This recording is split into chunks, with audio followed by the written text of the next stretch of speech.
Good evening, everyone. Welcome to the Joseph Crudup Show. Today is Wednesday, November the 9th, 2022, and we're here to talking about the election. Yes, the election, the midterm election. It started last night, and you know who won and who won the Senate, who won as government, and who won everything. But the winner had to take all the House Senate, the U.S. Senate, and all the things that we just saw was absolutely unbelievable. And it is the poll, and you just like, oh my goodness. So anyway, we have to talk about the midterm election. It always started about last night, and yes, it has. It has really. It has been. So in this election, midterm election, we might say, it started to get really interesting. And we have to take a look at the midterm election results, and it's too close to call. The Democrats down by one pickup, by one vote, 49 to 48. The Republicans are leading. They have the Senate. They remain the lead. They got to get to 50. And the House, the Republicans are 204. Democrats 187. So I had an update that you might know, you might ask. Well, you might ask about this. What is happening? What could happen in the next 2 years? What will happen if former President Donald Trump gonna be the next president again? Gonna return as the next president? Only time will tell. He and Ron DeSantis about to go at it here in the next year. So we'll see what happens. And always know that everything can happen in this election. And you might say it is what it is. But we're going to go to CNN right now and see what happens. It just, anyway, it means to say it sometimes. We vote. Y'all voted. Everybody vote. Okay. But let's go to the things, shall we? Now, Trump grapples with 2024 questions in GOP being torn let down. And it says this now. Donald Trump wanted to catapult himself into the third presidential campaign with a way of Republican mental games behind him. Instead, he emerges from Tuesday's underwhelming election night, facing questions about his politics future and with the momentum behind Florida Governor Ron DeSantis, potentially his potentially chief Nemus in the 2024 primary. With the key races still too early to call in Arizona and Nevada, and with Georgia heading to a Senate runoff, Trump entered Wednesday with a few victories to talk and the possibility that they might soon be overshadowed by future losses. His chosen candidates for open Senate seats in Ohio and North Carolina prevailing, as did unquestionable Republican Senator Ron Johnson in Wisconsin. He lost a critical Senate contest in Pennsylvania. Ron Mahila odds, but who he backed in the primary despite widespread concerns about his electability, was defeated by Democratic Governor John Fetterman.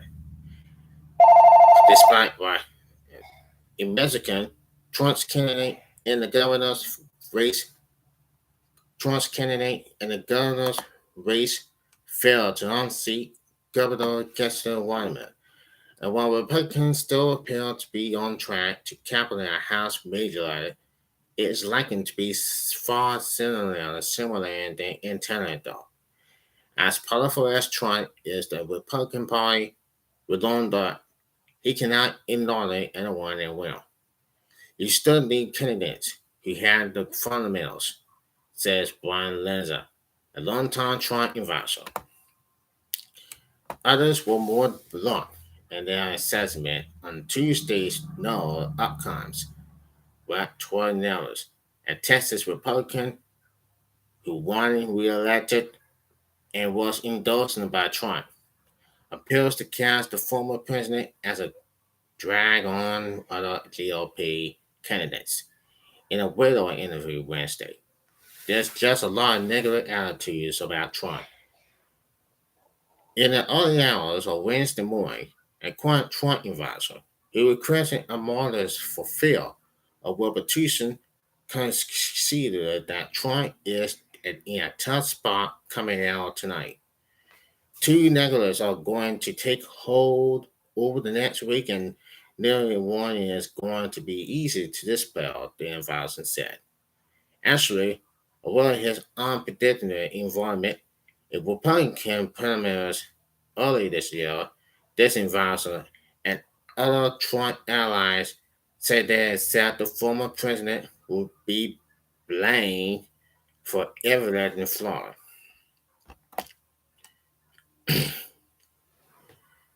Now, here it is. Candidates in some of their party's most important contests, especially ours, a daytime talk show host who had barely resigned in Pennsylvania before launching his Senate campaign there. Trump's disappointment was propelled by inside the garden ballroom at his larger estate, where he gathered over dozens of in-laws, allies, and donors to watch returns on Tuesday evening, when he returned to the party halfway through the night following a private dinner. His mood had visibly shifted.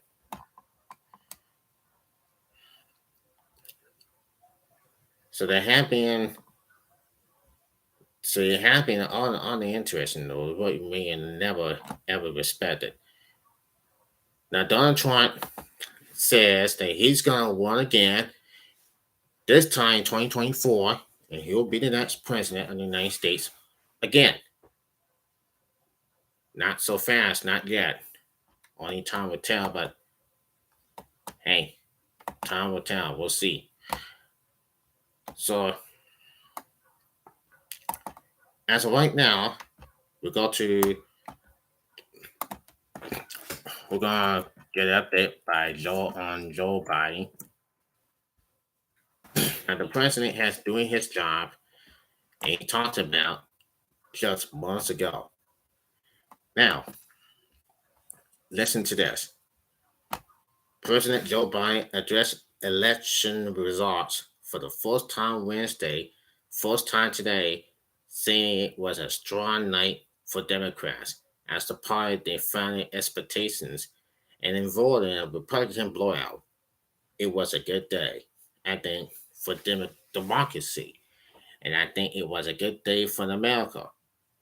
Biden said as he delivered remarks from the state dining room at the White House. He added, our democracy has been tested in recent years, but without votes, the American people have spoken and proven once again that democracy is who we are. While the press and the pundits were predicting a giant red wave, it didn't happen, Biden said. As of Wednesday afternoon, the battle for control of the House and Senate was still up in the air as several key races remain too close to call. But as the dust begins to settle from Tuesday's races, one apparently taken away is that the expedition Republican blowout didn't quite manage despite concerns about Biden's low approval rating and high inflation. Biden spoke about inflation, crime, and other issues that will top of mind for votes in Tuesday's contest. There's still a lot of people hurting. They're very concerned, he said.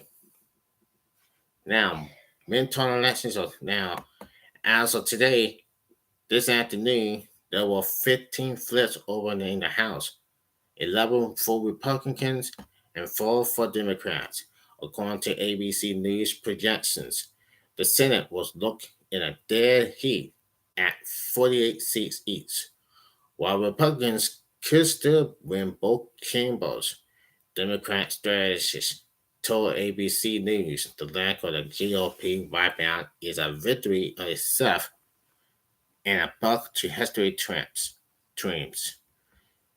The party in the White House has gained seats in the midterm only 3 or 4 times since the Civil War. Jim Castle, the executive director at the center left think tank Doorway, told ABC News today since the direct election of senators in 1914. It's happening in 27 midterms. Gaining seats in the House is not going to happen, but losses will be small. A draw or one seat pickup in the Senate is within grasp. For comparison, in Barack Obama's first term, Democrats lost 63 seats in the House during the midterms. Republicans lost 46 in the House during the 2018 cycle when Donald Trump was president. Former President Bill Clinton lost 53 seats in the House in his first midterm elections. Now, some of you might know it is what it is at this point. Now, while any seat loss is painful, some good Democrats didn't win last night.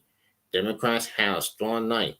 We lost 3 seats in the House of Representatives in any Democrat president's first midterm elections in the last 4 years, the president said.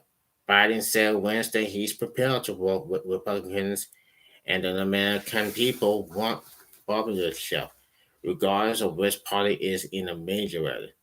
This election season, the American people made it clear they want every day going forward not to be a contestant petition battle. That's 2 months of that going on, Biden said. So he knows what Biden has to do. What Biden has to do is let the Democrats do their job and keep this up. So there's a lot more to go at this point. Now the midterm election is still going on today. I can promise this for sure at this point. A strong leadership. Now, that's what it is, ladies and gentlemen. And you can see every single regret that we might learn. But I know it is what it is. Now the Republicans going to try to control the Senate and win. Now here's the results of the election, and that is what has been. So let's just check this out. And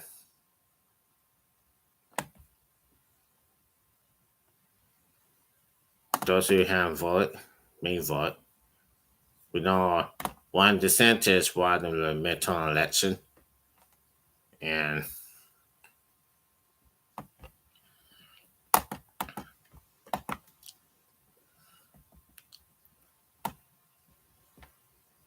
now take a look at this. Now today, the economy was a big concern for voters. Tomorrow's inflation report likely won't help. Now it is what it is. Now the economy was top of mind for voters in the midterm elections. Exit polls showed adding over even more weight to a high Argentina inflation report due to out on Thursday. The consumer price index for October, which measures the change in price of everything from pork chops to plane tickets, will provide the latest insight on whether Americans saw any reflection last month for the current bout of historically high prices. Economists intimate, the pace of the inflation likely slowed somewhat in October, but nowhere near enough for the Federal Reserve to have to tap the breakers on an aggression rate hikes. It has worn out its battle to the cool the economy. And it says we're definitely not there yet, says Stephen Jura, a U.S. economist for Bank of America Securities. I don't think this report will do much to ease concerns for the everyday person. Now take a look at this. Consumers estimates or references put airline inflations at 8% in October, which will be a slower pace increase than the 8.2% seen in September's regardless and the lowest year-over-year increase since February. However, higher energy price likely pushed up monthly inflation by 0.6%. Core CPI, which doesn't include the violations food and energy categories, is said to have dropped to a 6.5% rate of increasing for the 12-month period ending in October, down from the 6.6 a month early. That's partly due to improved sampling chains, but also regular housing sections, which has led to decreasing demand for home improvement prices, yes, appearances, and other goods. In addition, the latest inflation numbers could benefit from the way the Bureau of Labor says tells an index to communicate medical service prices. The agency uses help insurance providers retain earnings or profit margins. That data is practiced once a year and will lag. During the past 12 months, medical service categories reflect the report's profile millions from 2020 when people stay home or delay doctor visits. But that will rebalance in the October report, which will reflect the 2021 return to the electric surgery and other health service. Now, we already know the deal. We all know everything that goes going on. What has been going on here today, and we get that one before we leave. Now take a look at the end of the Republicans. There are 48 Republicans to other and 46 for the Democrats, and that's just the way it is, and that's going to happen at some point if they're moving forward. Now, with the 2022 midterm elections still being decided, we take a look at 5 of the top stories of the day. Now, as stunning drawing as Democrats hold their own now, many Democrats wait into election night, dreaming of how bad their losses could be by Wednesday, and had quickly shipping today after hoping.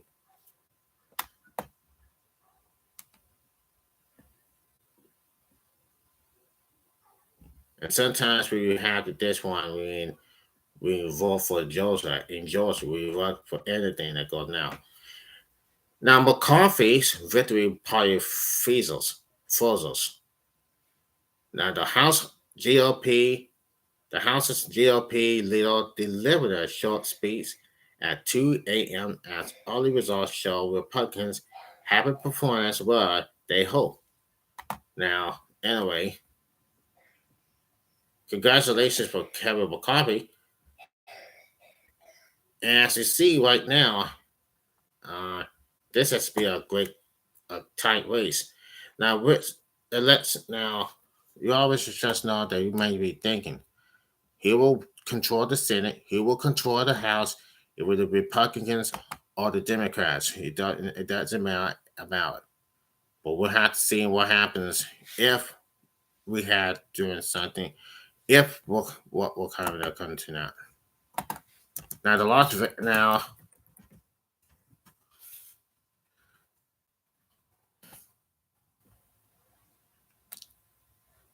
we know about the Las Vegas Rivera. Um, it ain't going down that now. It's time for this to go on. And we'll go to Fox News. Now the election day is over. 2022 is over. Wait or not, here comes 2024 White House race. Now, after more than a year and a half of the early moves in the 2024 presidential election cycle, the starting gun has been found with the conclusion of yesterday's midterm elections. And one of the biggest and most heavily impeaching anti-impeachment moves in the bargaining presidential race is set to happen next week. Former President Donald Trump at a rally in Ohio on the eve of the midterm teasing that I'm going to be making a very, very big announcement, that he's going to make a very big announcement next week, Tuesday, November the 15th, at his Mar-a-Lago resort in Palm Beach, Florida. It looks like he's going to win again in 2024. Trump told Fox News and a handful of other news organizations on board his 757 airliner lay on Monday night that didn't want to really interfere, suggesting that likely formal announcement on 2024 will have distractions from the midterms. So we're going to find out what happens. We're going to see what happens after that. But as of right now, I'm going to end this video on live stream on the Joseph Crudup Show. I hope you had a great time, and I hope you had a great day, and I hope you had a great night. I'll see you tomorrow. Peace out.